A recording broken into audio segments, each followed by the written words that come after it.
Ailə qurmamısınız da yox? Mən ailə qurmuşam, keçən dəfə dedim, mən ayrılmışam. Neçə illər bundan qabaq. Atam sağ idi onda.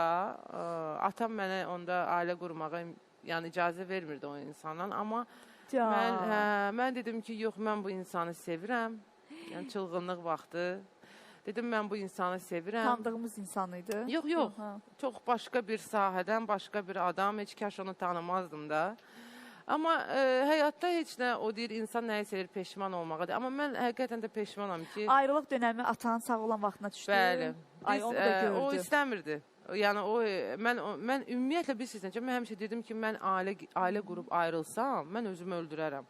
Yəni, o dərəcədə bizdə ciddi olub evdə vəziyyət. Amma həyat elə gətirdi ki, mən genə deyirəm, mən indi başa düşürəm ki, sevgi hələ bir evdə yaşamaq demək deyil. Çünki bir evdə yaşamaq, bir evdə bir-birinə anlayış göstərmək sevgi ilə çox fərqli bir şeydir. Sevgi bilirsiniz necədir? Sevdim.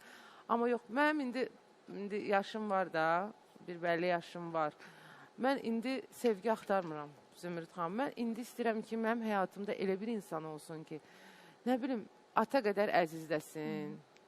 Yəni, onun o istiliyinə inanıb güvənəsən. Söhbət milyondan, milyarddan getmir. Çoxdur mənim ətrafımda elə insanlar.